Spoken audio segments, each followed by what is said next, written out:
श्री शिवाय दोस्तों, 2 अप्रैल शीतला अष्टमी मंगलवार की रात चुपचाप फेंक दें। यहाँ पर एक लौंग जीवन के हर कष्ट से मिल जाएगी। आपको मुक्ति हनुमान जी और माता शीतला जी के आशीर्वाद से आपके जीवन में होगी। धन की वर्षा। शीतला अष्टमी के दिन माँ शीतला की पूजा करने से होती है हर एक मनोकामना पूर्ण। दोस्तों, हिंदू रीति रिवाजों में, पूजा में, धार्मिक कार्यक्रमों में लौंग का बहुत ज्यादा महत्व होता है। ज्योतिष में भी लौंग के ऐसे उपाय बताए गए हैं जिनको अगर आप करते हैं तो ना सिर्फ आपकी किस्मत आपका साथ देना शुरू कर देती है, बल्कि आपका कोई भी सपना हो वह पूरा होता ही होता है। आपको हम आज उन लौंग के उपायों के बारे में बताने जा रहे हैं जिन उपायों को करके ना सिर्फ आप अपने भाग्य का साथ, बल्कि इन उपायों को करने के बाद आप अपने जीवन में जिस कार्य को भी शुरू करेंगे उस कार्य में आपको सफलता हासिल होगी।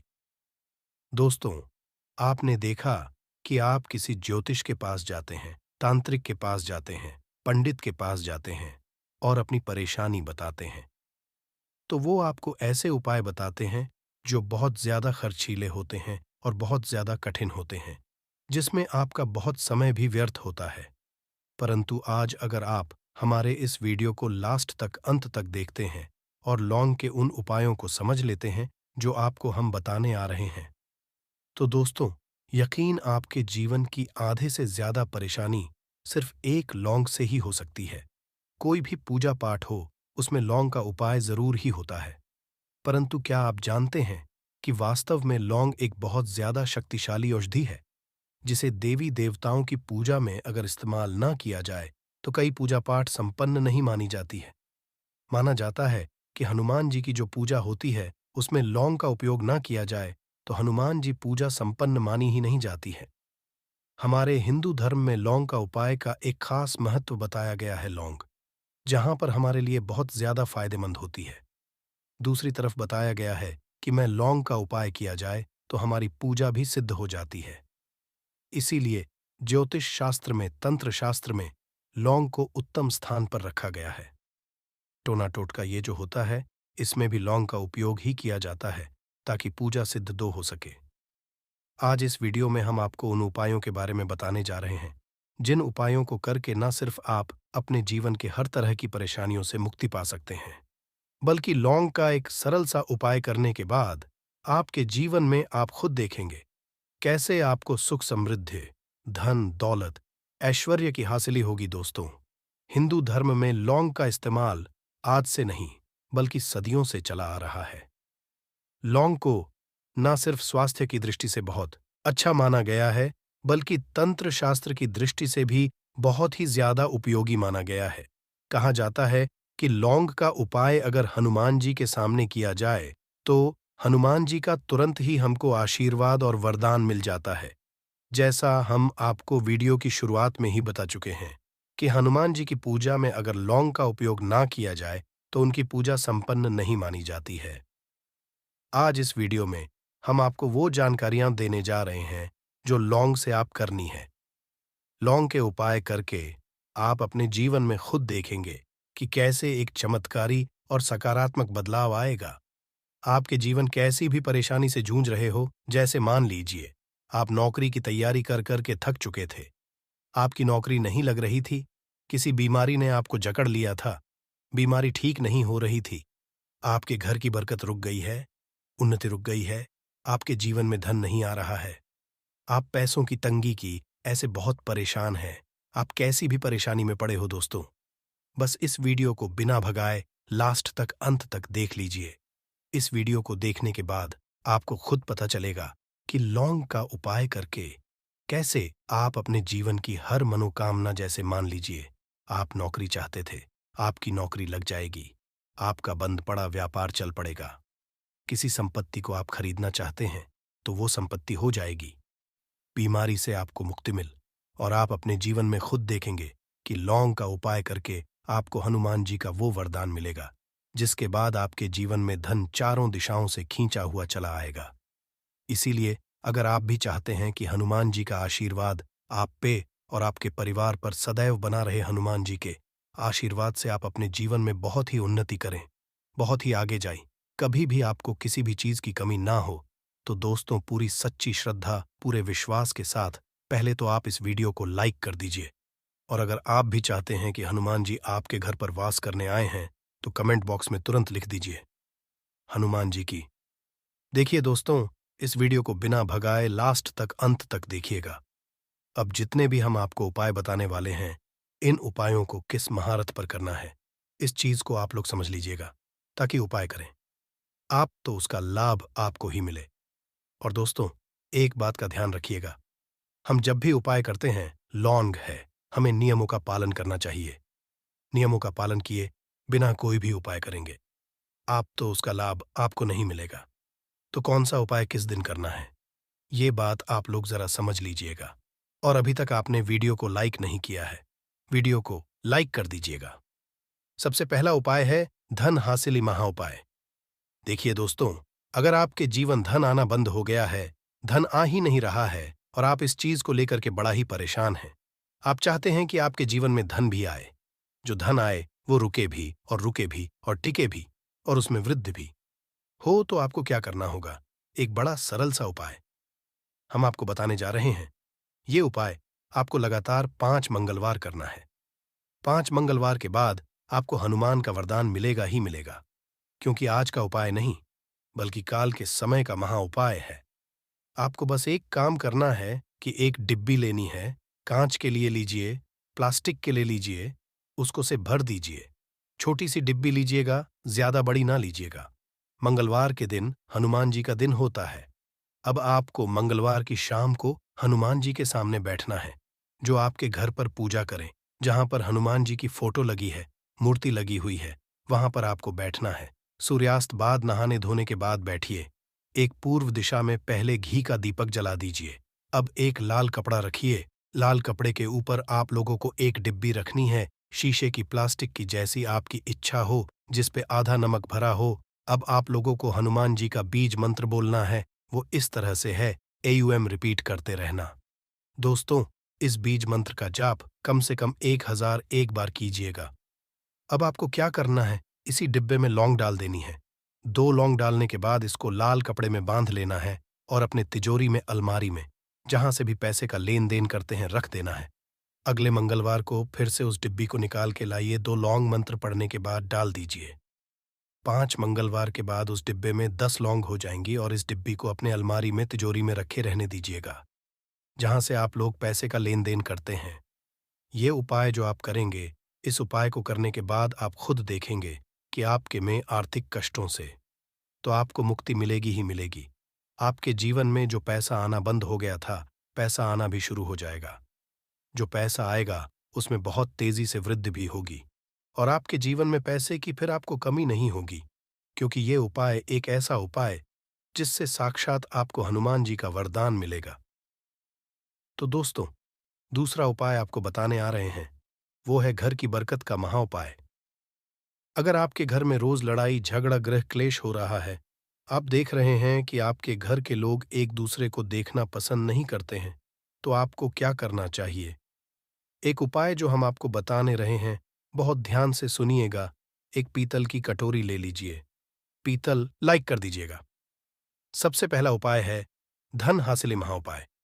देखिए दोस्तों, अगर आपके जीवन धन आना बंद हो गया है, धन आ ही नहीं रहा है, और आप इस चीज को लेकर के बड़ा ही परेशान हैं, आप चाहते हैं कि आपके जीवन में धन भी आए, जो धन आए वो रुके भी और रुके भी और टिके भी और उसमें वृद्धि भी हो, तो आपको क्या करना होगा?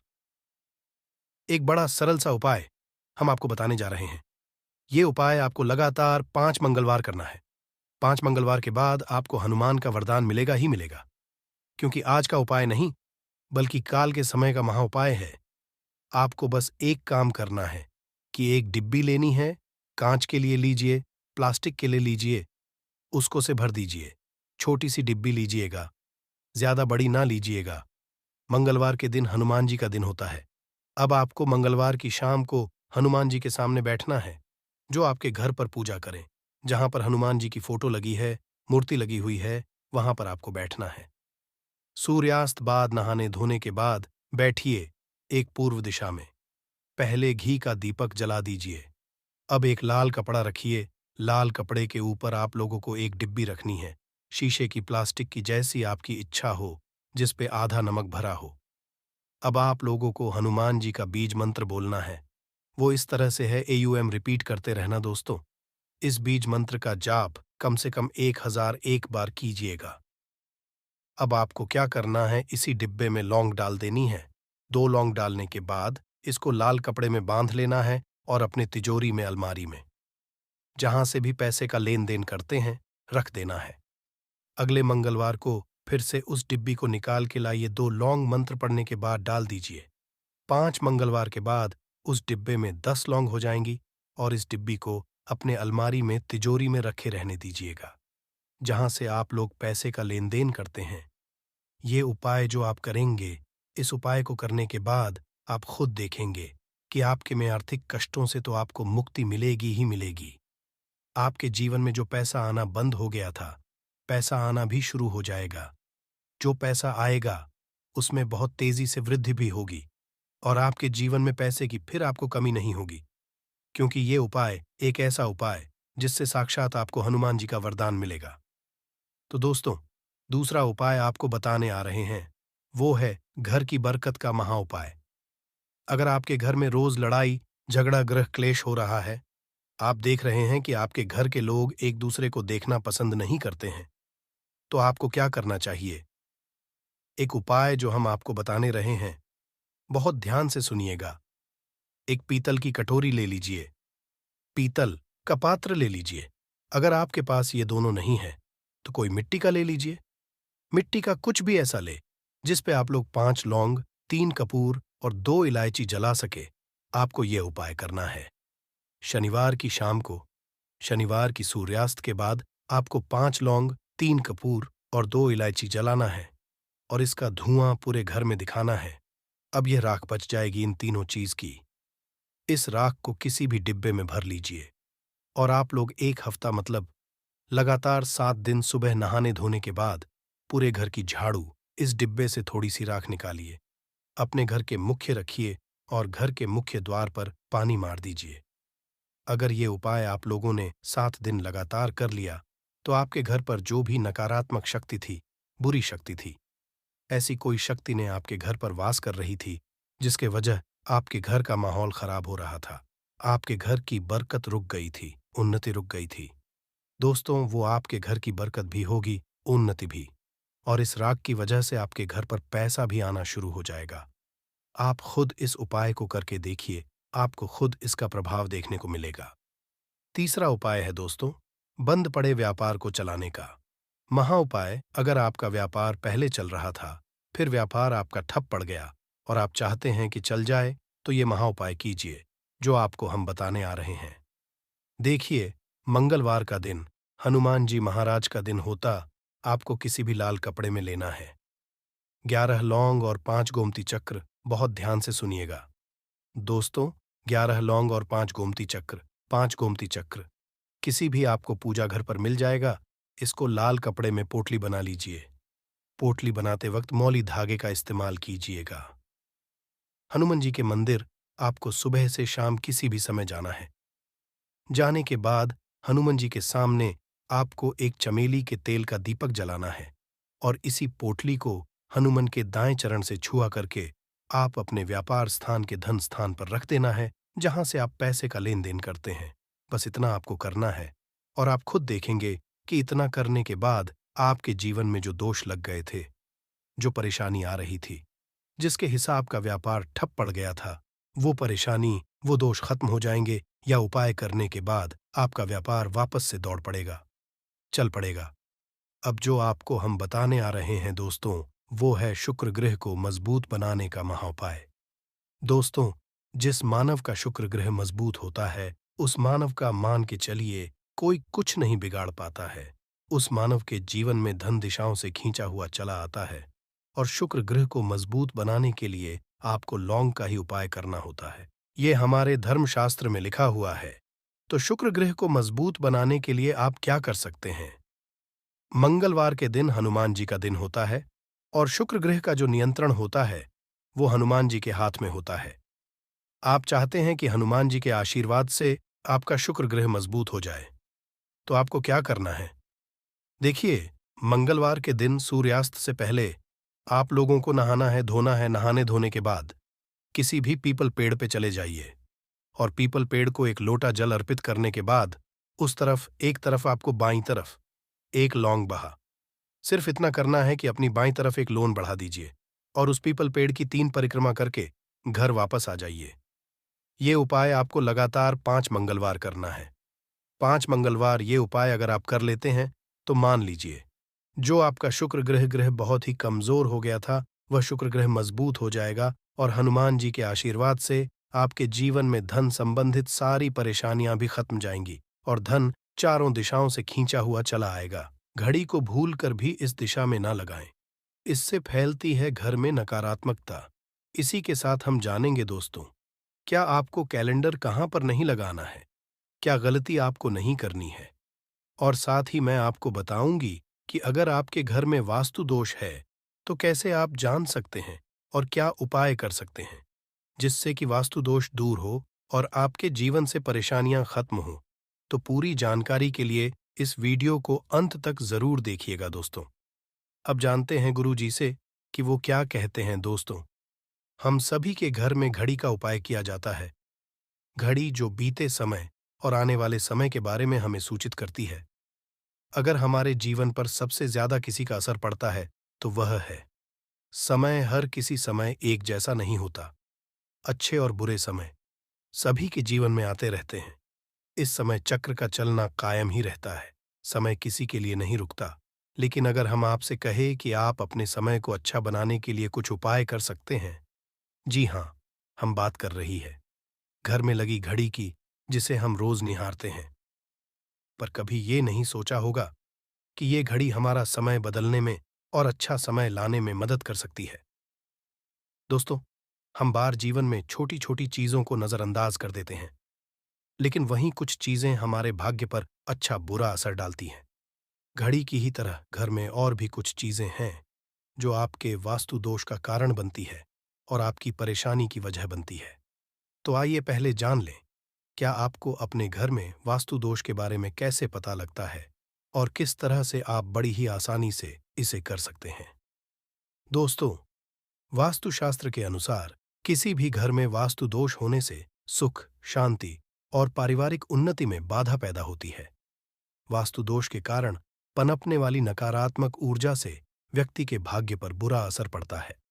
साथ ही घर के लोगों को कई तरह की परेशानियों का सामना करना पड़ता है। दोस्तों, शास्त्रों के अनुसार अगर हम ये छोटे मोटे उपाय कर लें तो अपने घर नेगेटिव एनर्जी से छुटकारा पा सकते हैं। तो आइए जानते हैं, लेकिन उससे पहले दोस्त आपसे रिक्वेस्ट है कि वीडियो को लाइक करें, अपने दोस्तों के साथ शेयर करें और अगर आपने अभी तक चैनल को सब्सक्राइब नहीं किया तो सब्सक्राइब करके बेल आइकॉन जरूर प्रेस कर लें। दोस्तों, नंबर 1, जीवन में तरक्की पाने के लिए रोज पहली रोटी गाय को दें, पीपल को जल चढ़ाएं और चींटियों को मिला आटा दे। तांबे के लोटे में जल लाल चंदन मिलाकर रात को अपने सर के पास रखकर सो जाए। सुबह उस जल को तुलसी को चढ़ा दें। ऐसा करने से आपकी परेशानियां धीरे धीरे दूर हो जाएंगी। नंबर 2, वास्तु के मुताबिक अगर आपके घर में तिजोरी है और आप उसके सामने शीशा लगा दें तो इससे धन में बरकत होती है। व्यापारी लोग अपने कैश बॉक्स के सामने शीशा लगाएं, इससे आपके ग्राहक बढ़ेंगे। दोस्तों, 3, झाड़ू पोछा कभी भी खुले में नहीं रखना चाहिए। इन्हें हमेशा छिपाकर रखना चाहिए और झाड़ू कभी भी रसोई में नहीं रखनी चाहिए। नंबर 4, शौचालय का दरवाजा हमेशा बंद होना चाहिए। माना जाता है कि घर की नकारात्मक ऊर्जा शौचालय में ही बात करती है। ऐसे में अगर शौचालय का दरवाजा खुला रहता है तो नकारात्मक ऊर्जा आपके घर में प्रवेश करती है। घर में सुख शांति के लिए कपूर को घी में डूबाकर सुबह शाम जलाना चाहिए। इससे घर में वास्तु दोष भी कम होता है और रह रहे सदस्यों के जीवन की परेशानियां दूर होती हैं। दोस्तों, नंबर 6, दुर्घटना से बचने के लिए शाम को हनुमान चालीसा के बाद कपूर जरूर जलाना चाहिए। नंबर 7, घर में जिस जगह वास्तु दोष हो वहां कपूर की 2 टीकियां रखें। खत्म हो जाने के बाद वहां दोबारा इसे रखें। नंबर 8, अस्त के बाद कभी भी किसी को दूध, दही या प्याज नहीं देना चाहिए। ये भाग्य में बाधक भी बन सकता है। नंबर 9, घर के मुख्य द्वार पर कूड़ादान। कभी भी ना रखें। नंबर 10, घर में टूटा हुआ शीशा कभी भी नहीं होना चाहिए। नंबर 11, अच्छे भाग्य के लिए सुबह नहाते समय पानी में थोड़ा सा कपूर का तेल मिलाएं। शनिवार को चमेली का तेल भी मिला सकते हैं। नंबर 12, लक्ष्मी की कृपा पाने के लिए रोज रात को रसोई अच्छी तरह से साफ करके चांदी की कटोरी में कपूर और लौंग जलाएं। यह प्रक्रिया रोज की जाए तो घर में बरकत बनी रहती है और मां लक्ष्मी जल्द ही ऐसे घर से आकर्षित होती है। ऐसे घरों से नकारात्मकता हमेशा दूर रहती है। दोस्तों, नंबर 13, घर के सोने वाले कमरे में पौधे नहीं लगानी चाहिए। इससे आपके ऊपर नकारात्मक असर हावी हो सकता है। नंबर 14, घर में पौधे लगाते समय पानी में सेंधा नमक डालें। सादे नमक का भी आप उपयोग कर सकते हैं, लेकिन दोस्तों, ज्यादा फलदायी होता है। आपको शुभ फल जल्द ही हासिल होंगे। दोस्तों, घड़ी की सही दिशा आपके जीवन को भी सही रास्ता दिखाने में मदद कर सकती है। इसके अलावा कैलेंडर को किस जगह लगाना चाहिए और किस जगह पर नहीं, ये भी हम जानेंगे। सबसे पहली बात जिसकी हम बात करेंगे वो है दोस्तों, घड़ी का आकार, यानी घड़ी की शेख। दोस्तों, शास्त्र के अनुसार गोलाकार की घड़ी या अंडाकार घड़ी सबसे उत्तम मानी जाती है। पर आजकल देखा जा रहा है कि बाजार में कई तरह की घड़ियां मौजूद हैं, जिसमें घर के सदस्य या भगवान की तस्वीरें और फोटो भी लगी होती है। लेकिन दोस्तों, आपको बता दें कि घड़ी के साथ तस्वीरें लगाना बिल्कुल भी सही नहीं है। इससे आपके घर के सदस्यों के जीवन पर समय का असर देखने को मिल सकता है। और की तस्वीर घड़ी में बिल्कुल भी नहीं लगानी चाहिए, क्योंकि भगवान की तस्वीर को रोज धूप, दीप, अगरबत्ती और पूजन की आवश्यकता होती है, और घड़ी तो कई महीनों तक धूल में पड़ी रहती है। इससे भगवान का अपमान होता है और यह शुभ नहीं माना जाता। हो सके तो घड़ी का आकार गोल और अंडाकार ही पसंद है। घड़ी का गोल या अंडाकार बोना हमारी पृथ्वी के आकार को दर्शाता है। जो को और घड़ी में नुकीले कौन होते हैं, और वास्तु के अनुसार नुकीली चीजें नकारात्मक ऊर्जा का संचार करती हैं। दोस्तों, अगली बार जिसका आपको ख्याल रखना है वो ये है कि घड़ी को स्वच्छ रखें, साफ सफाई का ध्यान रखें, धूल ना जमा होने दें, और कहीं से भी घड़ी टूटी फूटी नहीं होनी चाहिए। दोस्तों, जैसा कि हम सभी चाहते हैं कि हमारे जीवन में सब अच्छा और बेहतर होता रहे, तो उसके लिए हम खुद को संवारे रखते हैं, नए कपड़े और नए आभूषण पहनते हैं। उसी तरह अपने घर की घड़ी को स्वच्छ और नए जैसा ही रखना चाहिए। ये कहीं से भी टूटी फूटी नहीं होनी चाहिए। समय समय पर घड़ी पर चढ़ी धूल और जालों को साफ करते रहें, जिससे आपका भाग्य भी धुंधला नहीं पड़ेगा। दोस्तों, कई घरों में आदत होती है कि पुरानी गाड़ी को बनवा कर ही चलाते रहते हैं। एक जगह नई घड़ी आई तो पुरानी किसी और जगह लगा देते हैं। कृपया ध्यान रखें, घर में पुरानी या फिर टूटी हुई या धूल चढ़ी हुई और बंद गाड़ी तो बिल्कुल भी ना रखें।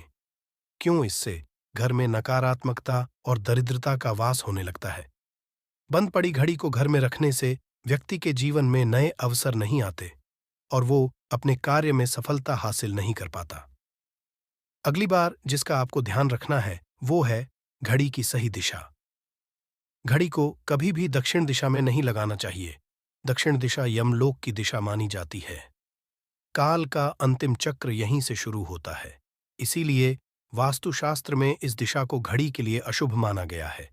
घर में घड़ी को उत्तर दिशा, पूर्व दिशा या पश्चिम दिशा में आप लगा सकते हैं, लेकिन ध्यान रखें कि घड़ी को कभी भी मुख्य द्वार, कमरे के दरवाजे या आने जाने के लिए उपयोग किए जाने वाले दरवाजे के ऊपर कभी भी नहीं लगाना चाहिए। इससे समय का असर आपके आने जाने की गति और दिनचर्या पर पड़ सकता है। दोस्तों, घड़ी के साथ कैलेंडर का भी ध्यान रखें। जहां घड़ी समय का चिन्ह है, तो वहीं कैलेंडर उससे जुड़ी तारीखों का लेखा जोखा बताता है। कैलेंडर को पूर्वी और उत्तरी दिशा की दीवार पर कभी भी नहीं लगाना चाहिए। ये इससे वास्तु दोष उत्पन्न होता है। और कृपया करके अपने घरों में नए कैलेंडर के साथ पुराना कैलेंडर कभी भी ना लगाएं। दोस्तों, घड़ी और कैलेंडर दोनों ही आने वाले समय के सूचक हैं, जो आगे बढ़ने की प्रेरणा देते हैं। उन्हें समय के अनुसार ही लगाना चाहिए। इस बात का हमेशा ध्यान रखें कि घड़ी का समय हमेशा सही होना चाहिए। बहुत से लोगों की आदत होती है घड़ी का समय आगे या पीछे रखते हैं, तो ये गलती आप ना करें। समय हमेशा सही रखें। इससे आपको कभी भी समय का कालचक्र और दुष्ट परिणाम हासिल नहीं होता। ये छोटा सा आप जरूर करके देखिए दोस्तों। छोटी छोटी बातें हैं जिनका आपको ध्यान रखना है। दोस्तों, रखी हुई घड़ी और पुराना कैलेंडर आपके भाग्य को भी रुकावटों से भर देता है। इसीलिए वक्त के साथ आगे बढ़ते रहने के लिए घड़ी और कैलेंडर को बदलते रहिए, और कैलेंडर को कभी भी अपने सोने के कमरे में ना लगाएं, ना ही इसे कभी मुख्य द्वार पर टांगे। ये शुभ नहीं माना जाता। पुरानी घड़ी को दान में देना शुभ माना जाता है। इससे आपके जीवन से बुरा समय निकल जाता है। इसीलिए अगर आपके घर में कोई पुरानी घड़ी है जो टूटी फूटी ना हो और खराब ना हो, तो वो आप किसी जरूरतमंद को दान में जरूर दें। दोस्तों, हमारे हिंदू संस्कृति में प्रत्येक घर में प्रतिदिन पूजा पाठ करने की परंपरा है, और इसके लिए सभी अपने घरों में अपने आराध्य का छोटा सा ही क्यों ना हो, परंतु एक मंदिर अवश्य ही बनाते हैं। नियमित पूजा पाठ करने से न सिर्फ मानसिक शांति मिलती है, बल्कि पूरे घर में सकारात्मक ऊर्जा भी व्याप्त हो जाती है। परंतु यह बात भी सच है कि पूजा पाठ करने के कुछ नियम भी होते हैं, जिन्हें यदि हम कर देते हैं तो हमें हमारी पूजा का पूरी तरह से फल हासिल नहीं होता। पूजा करने के नियम प्राचीन काल से ही चले आ रहे हैं, जो कि एक ठोस धरातल पर आध्यात्मिक और वैज्ञानिक दोनों ही दृष्टिकोण से ध्यान में रखकर बनाए गए हैं। इसलिए हमें इन नियमों को बिल्कुल भी अनदेखा नहीं करना चाहिए। ऐसा ही एक महत्वपूर्ण नियम है नाद, यानी कि पूजा करते समय हम जब घंटी बजाते हैं, उसे बजाने के लिए शास्त्रों कुछ नियम निर्धारित किए गए हैं। शास्त्रों में देवताओं के सामने घंटी बजाने का बहुत अधिक महत्व बताया गया है, जिसे हम इस कृष्ण श्लोक के द्वारा समझ सकते हैं। आगम अर्थमतु देवानाम गमन अर्थम तु राक्षसाम घन्यथा रावम करुमियादो। देवता आह्वान चरण, इसका अर्थ है कि घंटी बजाने से देवताओं का आगमन और राक्षसों का गुमान होता है, और जो घंटियां राक्षसों से हमारी रक्षा करती है उसे हमारा नमन है। तो चलिए दोस्तों, जान लेते हैं कि पूजा करते समय जब हम घंटी बजाते हैं तो उसके पीछे क्या कारण है, घंटी को बजाने के क्या नियम है, और पूजा के वक्त घंटी बजाते समय होने वाली गलतियां कौन सी है जो हमें भूल कर भी नहीं करनी चाहिए।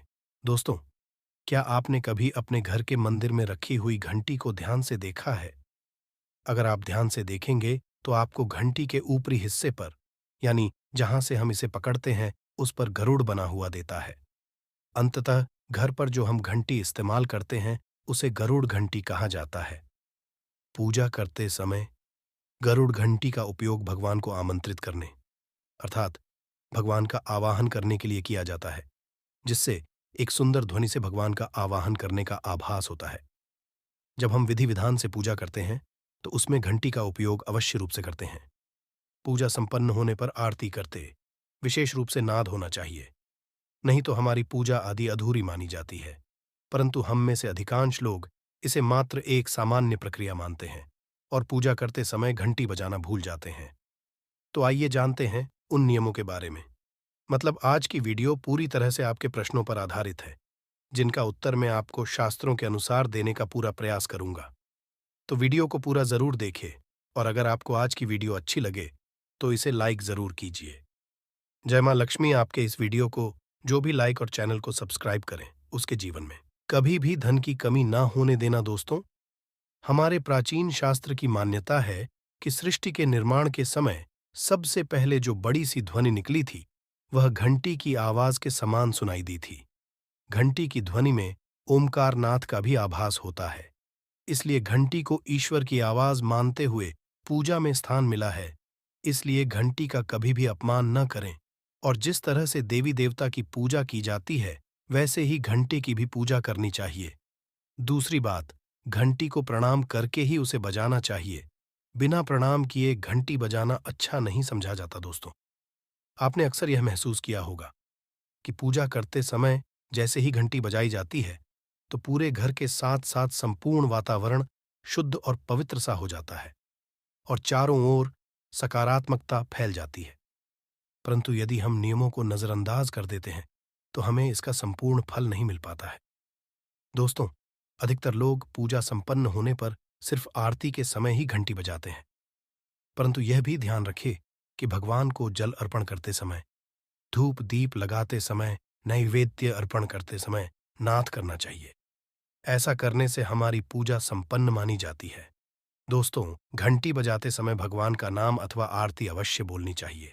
1 या 2 मिनट ना हो, परंतु प्रतिदिन सुबह शाम घर में घंटी अवश्य बजानी चाहिए। यदि आपको अपने घर में या अपने आप में नकारात्मकता महसूस हो, तो आप थोड़ी देर के लिए भगवान के सामने घंटी अवश्य बजाए। सारी नकारात्मकता नष्ट हो जाएगी दोस्तों। पूजा घर में शनि महाराज एकांत, विरह, उदासीनता और वैराग्य के देवता माने जाते हैं, जबकि गृहस्थी को चलाने के लिए राग, प्रेम एवं भौतिक चीजों की जरूरत होती है। इसलिए शनि की मूर्ति को घर में नहीं लाना चाहिए। दोस्तों, सबसे पहली बात, दीपक और धूप दान की। भारत की परंपरा मिट्टी से जुड़ी हुई है, इसीलिए मंदिर में पारंपरिक मिट्टी का दीपक अवश्य होना चाहिए। अगर आप मिट्टी का दीपक नहीं रख सकते हैं तो धातु के दीपक का उपयोग करें। अगर भगवान में आपकी आस्था ज्यादा हो तो आप उपला रखकर गुड़ और घी का धूप भी दे सकते हैं। ऐसा करने से घर में सुख शांति बनी रहती है। दूसरी चीज, घर के मंदिर में स्वास्तिक अवश्य होना चाहिए। या तो आप इसे बना लें, क्योंकि स्वस्तिक आपके घर की शक्ति, सौभाग्य, समृद्धि और शुभता का प्रतीक समझा जाता है। यही मुख्य कारण है कि कोई भी शुभ कार्य करने से पहले स्वस्तिक का चिन्ह अवश्य बनाया जाता है। तीसरी चीज है कलश। भगवान श्री कृष्ण कहते हैं, कलश सुख और समृद्धि का प्रतीक है। अपने मंदिर में रोली कुमकुम से स्वस्तिक बनाकर उस पर मंगल कलश अवश्य रखें। ऐसा करने से घर में सदैव समृद्धि बनी रहती है और की हासिल होती है। चौथी चीज, बहुत ही कम लोग जानते हैं कि शंख की उत्पत्ति समुद्र से निकले 14 रत्नों के साथ हुई थी। इसी कारण से शंख महालक्ष्मी को अत्यंत प्रिय है। शंख की ध्वनि से सकारात्मक ऊर्जा का भी संचार होता है, इसीलिए मंदिर में शंख अवश्य होना चाहिए। शंख के घर में उपस्थिति से मां लक्ष्मी भी प्रसन्न होती है और उस घर में कभी भी धन की कमी महसूस नहीं होती। पांचवी चीज, मंदिर में आपने घंटी देखी होगी, क्योंकि घंटी को शुभ समझा जाता है। इसीलिए जब जब घर के मंदिर में घंटी की आवाज होती है, वहां का वातावरण